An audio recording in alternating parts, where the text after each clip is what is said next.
My name's Verne Stevens. I'm principal of Selwyn Park School in Dargle. I've been at the school for about 10 years now, but the school is part of my whānau really. I went to the school, my mother worked at the school, my sisters went to the school, my father was on the school committee, and in fact the school built in 1958 and I started in 1960 at the school as a 5-year-old. There are very few times during that 50 odd years that the school's been open that there hasn't been someone from my whānau involved in the school. Connection to health promoting schools. I started in health promoting schools when I was principal at another school, at Ruawai Primary, which is 20 odd k's south of Dargle.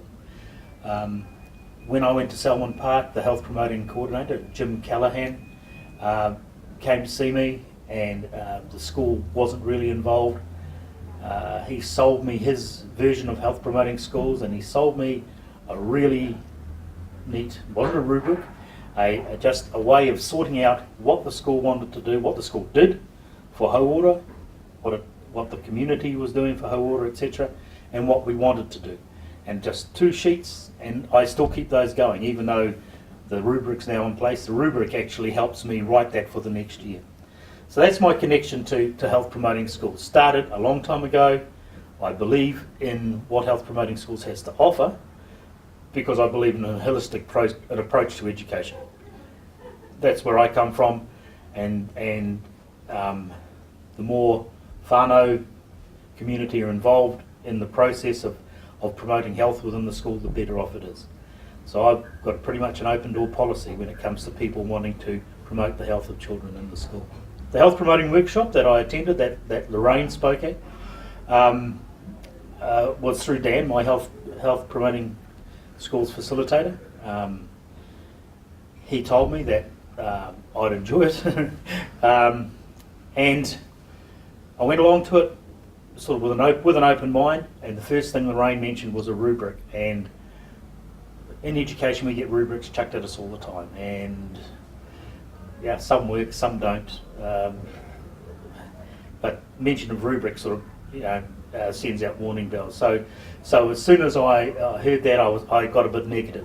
However, as Lorraine talked, and she's very enthusiastic and believes passionately in what she's doing, she came to the point where she was talking about Russell Bishop's work and the success for Māori. What does it look like? And look, this is a question that's been plaguing educators for as long as the phrase has been invented. What is success for Māori? Is it kapahaka? Is it taha Māori? Is it tikanga? What is it? And very succinctly, his little video, it's about 3 minutes long, puts it in place. And when he said the words, so if a Māori child comes to school and what they bring to school they find is accepted and it is acceptable, and that those children then achieve success, then they are achieving success as Māori. And that put the whole thing into a different context for me. I went back to school with that one, although Lorraine said, I don't want you to take things away from this, I did take this away, and told it to my staff, and that cleared a whole lot of issues for us regarding that. Because we were thinking, do we have to do more kapahaka? Do we have to do more tika? We're lost. And of course, Ero comes around and they talk about successful model. So, made a huge difference. That also fitted in really nicely with our work that we're doing in Tātai. And our whole school culture is now built around that document and that statement by Russell. And I play it at least once a year at a staff meeting, just to remind people. Another thing that we did in the town in Dargaville where we live, we're the other primary school, I guess, the first and the biggest primary school in town. The first, meaning the first one established, Dargaville Primary School. It's got about 350 kids. On a good day, we have about 150. So they're at least twice as big as us. Demographics have changed. So when I went to school at Selwyn Park, it was pretty much a combination rural, urban school. So small town, lots of farmers' kids, etc., etc. Well, as things have changed and farms have got bigger and the people working on them less, the number of rural kids coming to the school has changed quite markedly. Also built around the school in the 70s were two large low-cost housing areas. Okay, so that changed the demographic as well. So yes, our school population, school roll became more heavily weighted to Māori. Now we are 85% Māori. Probably when I went to school there were about 40% Māori. So over the years that's changed.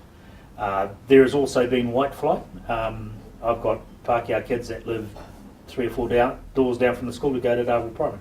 In saying that, I've got kids who live in Dargaville Primary's catchment who come to our school. Most often Māori, but not always. And the other percentage of our population is made up of Tongan and a few Pākehā. So that's sort of the demographic. But we were always trying to compete in a way with Dargaville Primary, showing that we were as good as Dargaville Primary, and we are. But we were trying to be a brown Dargaville Primary. And in a big corridor we're having around Tātai sort of just the thing came to me, and I just asked the question, why are we trying to be a brown Dargaville Primary? Why aren't we trying to be ourselves? We are who we are. We know we're a good school, we achieve well, but why are we trying to be a brown Dargaville Primary? Changed a whole lot of thoughts around, staff thoughts and community thoughts around that as well. I put that word out into the community. Do we want to be a brown Dargaville Primary, or do we want to be ourselves? The answer that came back is that we want to be ourselves. So that also changed things, and that's come through being part of the health promoting schools. Attending that workshop, doing the stuff with Jim Callaghan earlier, and yes, the rubric, even though I get dodgy about rubrics, that rubric does help because it directs us to what we should be looking at.